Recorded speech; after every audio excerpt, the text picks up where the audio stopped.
안녕하세요. 오늘의 데일리 뉴스레터에 오신 것을 환영합니다. 1. 이럴 거면 한국에 편입시켜달라. 2.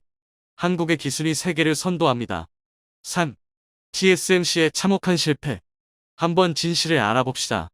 가만히 있어도 찾아오는 절호의 기회. 한국에게 놀라운 제안이 들어왔습니다. 불안한 러시아의 상황 속에서 생존을 위해 연해주지사가 한국에 편입하고 싶다고 선언한 것이죠. 그의 제안에 세계의 많은 이들이 주목했습니다. 푸틴과 결별한 러시아 관료의 행보로 인해 한국에게는 기회의 땅이 열리게 되는 상황. 한국의 운명은 어떻게 바뀌게 될까요? 지금부터 자세하게 설명해 드리겠습니다. 이제부터 연해주는 독립적으로 행동하겠습니다. 연해주 지사는 단호한 어조로 독립을 선언했는데요. 향후 연해주의 생존을 위해 더 이상 러시아의 도움을 받는 것이 의미가 없다고 판단한 러시아 관료는 과감한 결단을 내렸습니다. 갈수록 수렁에 빠지고 있는 러시아에서 살아남기 위해 특단의 조치가 필요하다고 판단한 것이죠. 연해주는 전쟁으로 인해 남자들은 물론이고 물자의 1위까지 많은 부분을 전쟁으로 소모하고 있었습니다. 그동안 연방정부의 도움을 받아 성장을 위해 준비하던 연해주는 오히려 연방정부의 도움을 주는 단체가 되었고, 이에 참을 수 없다고 판단한 올레크 쿠스야코 지사는 단호한 결정을 내린 것이죠. 이 같은 결정은 러시아는 물론이고 전 세계적으로 충격을 주었습니다. 러시아 대탈출 엑소더스의 행렬에서 지사가 직접적으로 푸틴의 행보에 이의를 제기하며 독립을 선언한 것은 최초이기 때문인데요. 심지어 그는 연해주를 한국에게 넘기겠다고 말하며 자립할 수 없는 상태인 지금 연해주를 구할 수 있는 곳은 한국밖에 없다며 한국의 도움을 간절하게 바라고 있다는 걸 공표했죠. 러시아 타스 통신사와 미국의 비즈니스 인사이더는 이 소식을 전하며 연해주의 독립적인 행보는 전쟁에서 많은 시사점을 가져다줬다고 평가. 생존 앞에서 러시아 연방의 연대는 허망한 구호라는 것을 알 수 있다고 본 것이죠. 조짐은 일찍부터 있었습니다. 러시아 극동연해주의회의에서 러시아 공산당 소속 바스케비치 의원과 제나디 술가 의원이 공개석상에서 푸틴의 행보를 비난했는데요. 푸틴의 전쟁이 실패로 돌아가 많은 러시아인들의 목숨을 앗아갔다고 평가하며 이번 전쟁이 공식적인 실패라는 사실을 시인한 것입니다. 러시아 공직자 입에서 실패라는 소리까지 나오며 이번 전쟁에서 연해주가 많은 희생을 한 것을 간접적으로 알 수 있었죠. 갑작스러운 발언의 의회 진행자는 물론이고 공산당 당수인 아나톨리 돌가초프도 이들의 돌발 행동에 대해 어디까지나 개인적인 발언이며 공산당의 명예를 훼손한 일이라고 비판. 이 두 의원에 대한 제명 조치에 들어가겠다며 분노했죠. 친 푸틴 세력으로 알려진 러시아 올레크 지사 역시 비슷한 반응이었죠. 그러나 며칠 뒤 그는 방향을 선회하며 이들 두 의원의 발언을 지지. 더 이상 현실을 외면하는 것은 무의미하다며 극적인 반전 행보를 보였습니다. 그동안 국영 매체를 비롯해 다양한 공산당 기관지로 국민들과 정부 관계자의 마음을 달래기 위해 푸틴은 선전 기술을 동원하며 전쟁 합리화에 나섰지만 이것도 경제 어려움이 가속화되면서 한계에 부딪힌 것입니다. 푸틴의 사람이라고 평가받는 연해주지사마저도 연방정부와 갈라서겠다고 선언한 것은 대단히 큰 의미가 있는 결정. 일찍이 스위스 주재 러시아 대표부 참사관인 보리스 본다레프가 사직 선언을 한 것과 맞물리며 러시아에서 본격적인 연방 해체 움직임이 일어나는 것을 볼 수 있습니다. 과거 소련이 해체했을 때도 이런 움직임은 드물게 일어났죠. 보리스 본다레프는 사직서를 통해 러시아가 벌이는 전쟁의 무의미함을 강력하게 시사하며 이를 어떻게든 무마하려고 했던 자기 자신이 비참하다고 말했습니다. 서방 세계를 향한 전쟁 가장 끔찍한 범죄라고 비판을 아끼지 않았죠. 이어 러시아 외교 및 내부 상황에 대해서 그는 푸틴의 비위를 맞추기 위한 왜곡이 일어나고 있다는 사실을 언급. 러시아 정계에서 벌어지고 있는 일은 상식적인 수준이 아니라는 것을 지적했죠. 우크라이나를 쉽게 이기고 러시아가 금방 우크라이나 영토를 쥐로 삼킬 수 있다는 달콤한 말에 푸틴이 속아 넘었고 어느 순간 돌이킬 수 없는 순간을 지나면서 현재 러시아는 자신이 한 거짓말에 스스로 속고 있다는 사실을 말했습니다. 이 같은 일갈에 러시아 당국은 어떠한 답을 내놓지 않았죠. 마치 이런 사직 선언이 없었던 것처럼 행동하는 러시아는 현재 전쟁을 부정하는 이들은 모두 반역자 취급하거나 없는 사람처럼 행동하고 있습니다. 러시아 내에서 가장 유명한 기업인인 올리가르 이신흥 재벌 올레그 팀코프는 푸틴을 향해 대량 학살범이라며 대놓고 비난. 이를 감싸는 행위는 미친 짓이라며 강력한 수위의 비난을 퍼붓는 모습을 보였습니다. 유명 러시아 재벌인 미하일 프리드만과 올레그 데리파스카가 평화를 촉구하는 메시지를 보낸 정도를 넘어 강력한 비난의 목소리까지 실은 것은 푸틴의 눈치를 봐야 하는 러시아 재벌 세계에서 매우 이례적인 행보라고 할 수 있죠. 러시아 대통령직 속부대로 알려진 국가근 이데로스 바르디아 대원 115명 역시 우크라이나 임무 거부를 선언하며 러시아 탈출을 선언했습니다. 이들은 임무 포기 선언과 함께 그 자리에서 즉시 해고 통보를 받았죠. 이들은 푸틴의 정신상태가 이상하다고 말하며 제대로 된 충고를 하는 이들을 멀리하고 위대한 러시아를 외치는 이들만 곁에 두고 있다는 사실을 강조하며 이들을 멀리하라는 메시지를 남겼는데요. 세계 최고 통화 전문가이자 러시아 경제 위기를 온몸으로 막아내려고 했던 엘비라 나비울리나 러시아 중앙은행 총재도 사직을 선언하며 자신이 감당할 수 있는 일이 아니라고 말했는데요. 그런 그녀를 붙잡으며 푸틴은 만약 그녀가 러시아를 탈출할 경우 목숨을 부지하고 탈출하는 것은 어려울 수 있다며 협박을 했다고 합니다. 이 소식을 들은 그녀는 사직을 포기하고 총재 자리를 연임하며 러시아의 남아 생존을 위해 일을 하고 있다고 하죠. 러시아 핵심 위치에 있는 이들이 하나같이 푸틴을 떠나 생존을 위해 도망치려고 하는 것은 러시아의 상황이 최악으로 치닫고 있다는 것을 암시하는 일이죠. 러시아 연해주지사의 독립선언과 한국으로의 영토 의탁 주장까지 나오면서 러시아는 중앙정부의 통제력을 잃어버렸습니다. 그런데 왜 연해주는 많은 국가들 가운데서 한국을 콕 집어 도와달라고 요청한 것일까요? 그것은 한국과 연해주 사이에 특별한 인연이 있기 때문입니다. 연해주는 러시아에서 유형지로 사용될 만큼 척박하면서 개발이 안 된 땅으로 유명합니다. 우크라이나, 마리우폴 주민들이 연해주 블라디보스토크 인근 항해도시 나운카로 쫓겨난 것도 이를 잘 보여주는데요. 감당하기 힘들거나 러시아 정부가 처치하기 힘든 일이 있으면 이들을 극동 지역, 시베리아로 보내는 것이 일반적이죠. 그만큼 시베리아 지역은 척박한 환경이라 개발이 필요한 곳이었습니다. 러시아도 이 사실을 잘 알고 있었기에 북극 개발과 함께 극동아시아 지역에 위치한 연해주 개발에 의욕을 보였었죠. 러시아 연방정부 차원에서 극동개발부를 신설하며 극동아시아의 경제 선진국인 한국, 일본, 중국을 초대, 개발에 있어 민간 기업의 투자를 요청할 정도였죠. 연해주에서 벌이던 여러 개발 사업 중 러시아가 가장 중점을 둔 사업은 한국과 협력하기로 결정한 볼쇼이카멘 스마트시티입니다. 한국형 스마트시티 구현하기로 결정한 7곳 중 한 곳으로 러시아 연해주가 선정되면서 연해주는 기쁨의 눈물을 흘렸다고 하는데요. 스마트시티가 설립되면 그 근방으로 사람들이 모여들 것이고 기업들이 들어서면 연해주 경제 활성화로 이어지기 때문에 연해주 정부 차원에서 사활을 걸 정도로 중요하게 생각했습니다. 한국 역시 올해 초 7억 원의 사업비를 투자하며 개발에 박차를 가하려고 했죠. 하지만 전쟁으로 인해 개발 협력이 중단되면서 연해주의 꿈은 끝났습니다. 기존 연해주 지배주다 항에서 한국과 협력하던 조선사업 역시 전쟁으로 인해 중단되면서 연해주 주민들이 먹고 살 신사업들이 끊긴 것이죠. 중앙정부는 전쟁으로 지원도 어렵고 않아서 사업을 하려고 보니 이것도 전쟁으로 추진이 어려우니 연해주 입장에서는 분노할 수밖에 없었죠. 기존 중요 사업 대부분을 한국과 진행했고 한국인들 상당수가 연해주에 대한 이해가 높았기에 당연히 연해주는 한국을 선택할 수밖에 없었죠. 역사 문화적인 관계 역시 무시할 수 없는 요소였습니다. 과거 연해주 근방에서 삶의 터전을 일군 한국인들은 뿌리를 잊지 않고 한국인의 자부심을 간직하며 살고 있었는데요. 이들은 지금까지도 한국의 얼을 이어오고 있습니다. 덕분에 연해주로 사업을 하러 간 한국인들은 이들 도움을 받아 빠르게 정착하며 연해주에 정착할 수 있었다고 하죠. 한국과의 시너지를 낼 수 있다는 점에서도 연해주지사의 판단은 정확하다고 할 수 있습니다. 현재 진행형으로 병을 앓고 있는 푸틴의 상태 역시 러시아의 앞날을 더욱 불안하게 만드는 요소인데요. 만일 푸틴이 죽고 난 이후 어떠한 대책도 없는 것과 달리 연해주는 강력한 동아줄을 잡아 살 수 있는 셈입니다. 한국은 연해주의 제안을 심사숙고하는 상황인데요. 자칫 잘못했다가 한국까지도 러시아 문제에 엮일 수 있기에 조심스러운 가운데 연해주의 타격 발언에 중국과 일본 역시 관심을 보이고 있는 상황. 영역을 확대할 수 있는 절호의 기회.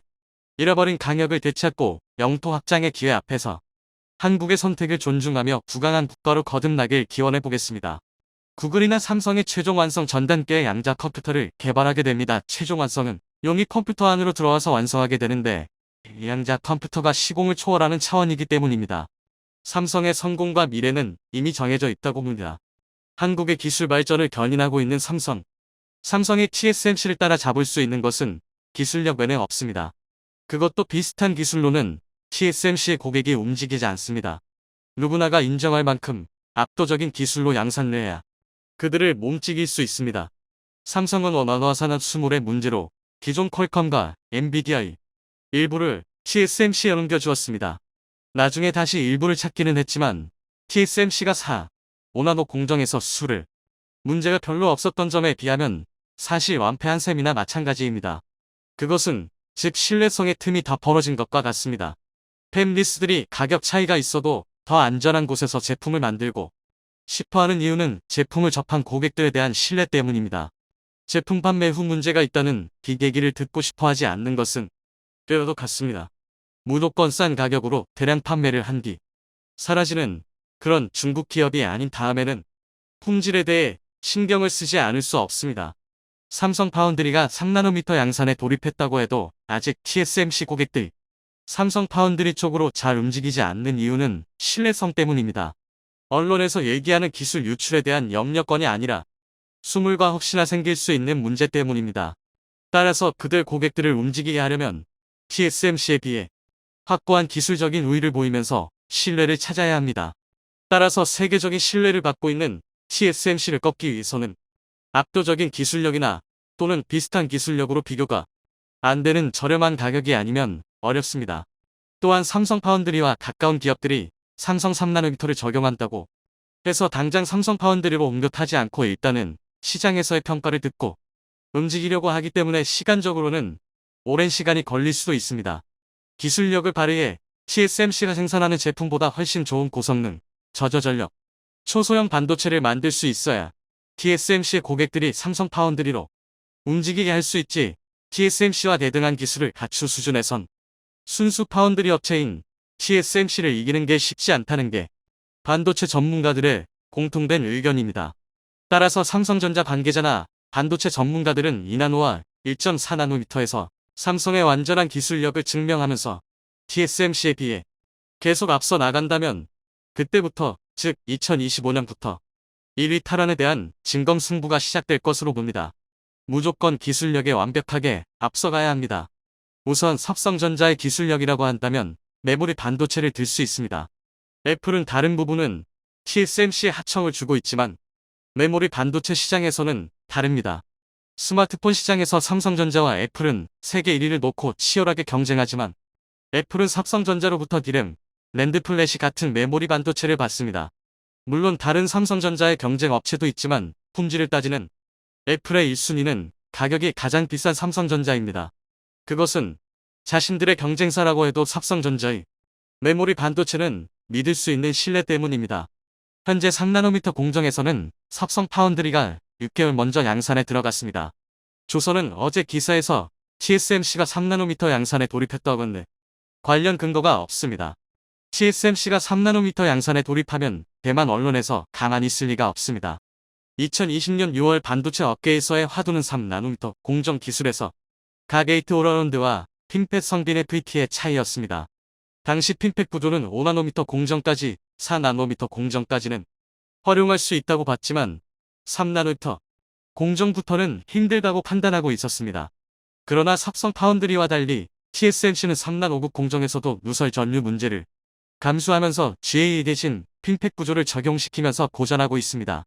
그런데 이는 기술력 때문인 이유도 있지만 더 큰 이유는 애플, 퀄컴, AMD 등 초대형 고객사들로부터 3나노급 공정이 수요를 창출하기 위해 반도체 설계 비용 부담을 줄이려는 이유 때문으로 보인다고 세미콘덕터 엔지니어링은 지적했습니다. 실제 미세 공정 심화에 따라 반도체 설계 비용은 기하급수적으로 늘어나고 있고 따라서 엄청난 비용을 감수해야만 합니다. 시장 조사기관 IBS에 따르면 28나노급 반도체를 설계하는 데는 평균적으로 5,100만 달러가 투입됐지만 10나노급에서는 1억 7,400만 달러가 소요됐습니다. 그런데 7나노급은 3억 달러, 5나노급은 5억 3천만 달러가 필요했고 3나노급 공정으로 진입하면서부터는 반도체 설계에만 5억에서 15억 달러가 투입된 것으로 알려져 있습니다. 그런데 특히 핀펫과 비교해 구조가 상대적으로 복잡한 GAA 기반 반도체 설계 비용은 더 투입된 것으로 알려져 있는데 이런 비용 때문에 TSMC가 GAA 도입을 미루고 있다는 얘기입니다. 한편으로는 GAA 기반 반도체가 핀펫 기반 반도체보다 성능면에서 당장은 큰 차이를 보이지 않을 것으로 예상되는 것도 TSMC가 GAA 도입을 미루는 이유로 들기도 합니다. 세미콘덕터 엔지니어링은 지난해 IBS 관계자를 인용해 3나노급 GAA는 3나노급 핀팩과 비교해 전력 소모가 15에서 20%가량 적은 장점이 있지만 반도체 노광식각 증착 공정 몰 및 금속 배선 공정 벌이 동일하기 때문에 성능 차이는 8% 미만일 것이라고 바라봤습니다. 하지만 삼성전자는 지난 3월 전혀 다른 테스트 결과를 발표했습니다. 3나노급의 MB캣 기반 반도체가 7나노급 핀팩 반도체와 비교해 소비 전력 50% 절감, 성능 30% 향상, 사용 공간 45% 감소 등 효과를 내고 있다고 발표하면서 시장 조사기관의 예측치 8% 미만보다 훨씬 강한 성능을 입증했습니다. 삼성 발표대로라면 대단한 차이입니다. 또한 삼성전자는 3월 파운드리 포럼에서 더 진화된 MB캣을 발표하면서 이미 1나노미터 개발에 진보된 기술력을 보였습니다. 기술력에서 TSMC가 점차 떨어지는 듯한 양상을 보이고 있는 것입니다. 삼성전자는 3나노급 이하 공정으로 진입할 경우 GAA 공정은 필수적 단계로 어차피 핀팩 구조는 적용시킬 수 없기 때문에 시일을 끄는 것은 바람직하지 않다고 했습니다. 어차피 적용해야 하는 공정은 빠를수록 기술력도 높아지고 수율 안정화도 빨라진다는 논리를 세우고 있습니다. 자, 이것이 기술력의 경쟁이고 이제부터는 반도체의 정세로 들어갑니다. 아시다시피 TSMC는 일본 구마모토현에 총 1조 2천억엔을 들여 생산 라인을 건설 중인데 이 중 일본 정부가 건설 비용의 40%를 지원합니다. 지난 4월 착공했고 내년 9월에 준공해 2024년 말부터 양산에 들어갈 계획입니다. 소니는 TSMC 공장 옆에 이미지 센서 생산 라인을 세워 TSMC에서 생산된 칩을 받아 옆 공장에서 바로 센서를 완성하려는 계획을 세우고 있습니다. 그런데 최근엔 TSMC 고위 관계자가 일본의 제2공장을 건설할 가능성을 내비추고 있습니다. 자, 그런데 이게 상당히 복잡합니다. 우선 처음에 이야기가 나왔던 것은 7나노, 5나노 같은 그런 첨단 반도체, 선단 어드밴스드 공정 위주로 개발되는 반도체일 것이라고 일본 언론은 예상하면서 떠들썩했습니다. 그런데 건설에 착공하고 나서 뒤늦게 소문이 도는 내용은 첨단 반도체가 아닌 12인치 웨이퍼에 22에서 28나노 반도체를 주로 생산하겠다는 것이었습니다. 첨단이 아닌 자동차용이나 가전제품에 사용하는 기본적인 구형 반도체를 생산하겠다는 것입니다. 실제 지금 쇼티지가 나는 부분이 이쪽 부문이기도 합니다. 여기까지의 전말은 일본의 간절한 요구를 거절하기 힘든 대만 정부의 입장에 따라 일본 정부가 50%의 건설 자금을 대주는 조건으로 기본적인 22에서 28나노 반도체의 생산 공장을 건설한다는 것이 대체적인 소문이었습니다. 자동차 왕국인 일본이기 때문에 그런 수요가 절대적으로 필요하다고 판단하면서 좋은 기회라는 분석도 나왔기에 가능했을 겁니다. 그런데 그 당시 미국에서는 한국과 대만을 압박하면서 반도체 기지를 미국에도 세워줄 것을 요청하고 나섰습니다. 미국 정부의 압박에 모리스 창, TSMC 창업자는 TSMC 최고의 경영진은 대만 생산이 유리하기 때문에 굳이 미국에 공장을 지을 필요가 없다고 강력하게 반발했지만 강력했던 것만큼 고개를 숙이는 것도 빨랐습니다. TSMC가 대만이 유리하다고 한 것은 생산 단가 때문입니다. 아무리 기계적으로 찍어낸다고 해도 미국과 대만이 생산 단가는 다를 수밖에 없습니다. 여하튼 일본 정부의 간곡한 요청에 어쩔 수 없이 따랐고 미국의 요청에는 반발했던 TSMC였습니다. 그런데 최근 TSMC 고위 관계자가 일본의 제2공장을 그것도 첨단 반도체 공장을 세울 수도 있다는 말이 슬며시 나왔습니다. 그리고 미국에도 3나노미터의 첨단 반도체 공장을 세우겠다는 말이 동시에 나왔습니다. 결론적인 것은 앞으로 TSMC가 삼성 파운드리에게 패배할 수밖에 없는 것은 승부수를 잘못 두었기 때문입니다. 반도체의 세계 정세 분석이자 그 이유는 내일 계속 이어집니다. 최근 둔화되어 전 세계적으로 질타를 받고 있는 미국의 법안들은 까면 깔수록 허점이 드러나고 있는데요. 멀리 내다보지 못한 미국의 처사라는 의견이 대부분을 지배하고 있습니다. 특히 반도체 과학법, 인플레이션 감축법이라 등은 말도 안 된다는 내용이 전해지죠. 반도체와 과학법이란 반도체, 인공지능 등을 포함하는 첨단 기술 및 산업에 대한 보조금 지급, 세액공제, 인력 양성 등의 내용을 포함하고 있습니다. 말 그대로만 보면 혜택이 가득해 미국에 투자하는 기업에 유리할 것 같은 법안이지만 실상은 왜곡된 부분이 많다는 것이 법의 해석인데요. 위 미국이 제공하는 혜택을 받은 반도체 기업은 향후 10년간 중국 및 특정 국가 내 특정 반도체 생산 라인의 확장이나 신설을 제한다는 매우 차별적인 조항이 깔려 있었던 것이죠. 누가 봐도 중국과 경쟁하는 것에 목적이 있다고 보여집니다. 반도체 부문에서 중국에 완전 밀리는 미국은 반도체 경쟁력을 강화하기 위한 움직임이 가속화되고 있습니다. 이건 어느 한 나라에 투자를 하고 안 하고의 문제가 될 수 없는 상황인데요. 패권 싸움의 두 국가 미국과 중국을 어느 나라도 배제하기가 쉽지 않습니다. 한국이 미국의 중국 견제하기에 희생양이 되는 건 아닌지에 대한 우려의 목소리가 높아지고 있습니다. 특히 미국이 패권을 잡고 싶어하는 부문에 한국의 영향력이 강하게 자리잡고 있기 때문에 한국에 대한 견제도 만만치 않은 것으로 보이죠. 한국은 미국과 중국의 공세의 다양한 방법을 모색할 필요가 절실해지고 있는 시점인데요. 그러나 가만히 당하고만 있을 한국은 아닙니다. 만만하다고 생각해 자꾸 건드는 미국 법안의 주요 골자인 반도체, 전기차 등의 가장 중요한 것은 핵심 광물입니다. 핵심 광물은 이러한 미래 기술 산업의 필수 소재이기에 많이 가진 나라들이 힘을 주고 있죠. 그래서 자원의 무기화, 자원 갑질 등의 말이 생겨납니다. 미국은 주도권을 잡기 위해 꽤 치밀하게 계획을 세웠습니다. 지난 6월 오랜 데이터 기반으로 광물원 파트너십 MSP를 출범했는데요. 미국 주도로 추진되는 경제협의체로 한국을 비롯해 캐나다, 호주 등 광물을 많이 가지고 있는 나라, 재련 등을 잘하는 나라, 선진산업국들을 추려 11개국이 참여하고 있습니다. 강력한 핵심 광물 공급망 구축 및 핵심 광물의 생산, 가공, 재활용을 촉진하는 것이 목표인 협의체입니다. 수년 전부터 티토류 등 핵심 광물을 중국에게 휘둘리지 않기 위해 준비해온 결과라고 봐도 무방할 정도로 미국 중심의 협의체였죠. 이를 토대로 인플레이션 감축법의 핵심 광물 규정을 두면서 결과적으로 중국 견제를 위한 협의체 구성이었습니다. 미국 주도적이고 중국 견제를 위한 목적이 뚜렷한 협의체 속에서 압박을 받을 것은 분명한데요. 2026년 이후 미국과 FTA 국가에서 생산가공, 북미에서 재활용되어야 하는 광물 비율이 80%가 되어야 하는 것은 사실상 불가능하다고 판단되고 있습니다. 전기차를 북미에서 생산하더라도 광물 비율을 맞추지 못하면 어차피 반쪽짜리 보조금일 수밖에 없게 되죠. 100% 보조금을 받기 위해서는 원자재의 중국 의존도를 벗어나야 하지만 한국산 배터리 핵심 소재의 절대 다수는 중국에서 조달하고 있는 실정입니다. 일부 소재의 경우 중국 의존도는 100%에 육박할 정도입니다. 최근 무역 통계 발표에 의하면 전기차 성능을 좌우하는 양극재 핵심 소재인 니켈, 코발트, 알루미늄 전부체의 중국산 비중은 99.99%가 될 정도였습니다. 비단 한국만이 처한 상황은 아닐 텐데요. 환경오염 문제로 대부분의 나라가 광물 재련을 하지 않고 있어 중국이 오랜 기간 진행해 왔습니다. 광물의 원산지나 재련에 있어 중국의 손이 닿지 않는 곳을 찾아보기 힘들다는 이야기입니다. 그러나 미국은 이런저런 법을 통해 중국과의 손절을 압박할 것으로 보입니다. 인플레이션 감축법의 심각한 오류임에도 법안이 통과되고 이는 바이든이 중간선거에 이기기 위한 장치인 것을 정치적으로 접근해야 이해할 수 있는 부분이죠.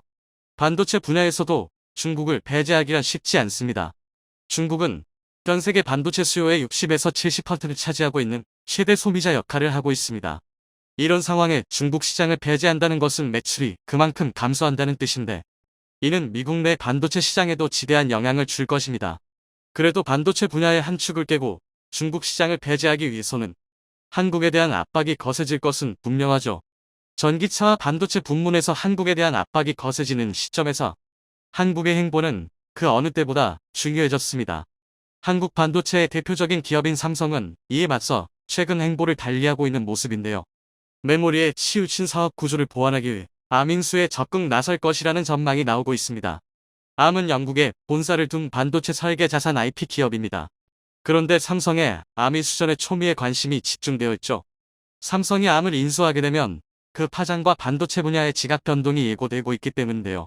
암은 삼성전자가 취약한 시스템 메모리 반도체 경쟁력을 한껏 끌어올릴 수 있는 핵심 카드가 될 수 있다는 평가죠. 암은 특히 삼성과 연관성이 많은 스마트폰의 90% 이상의 기본 설계를 제공하고 있어 반도체 설계 분야에서 마땅한 비중을 차지하고 있는 기업입니다.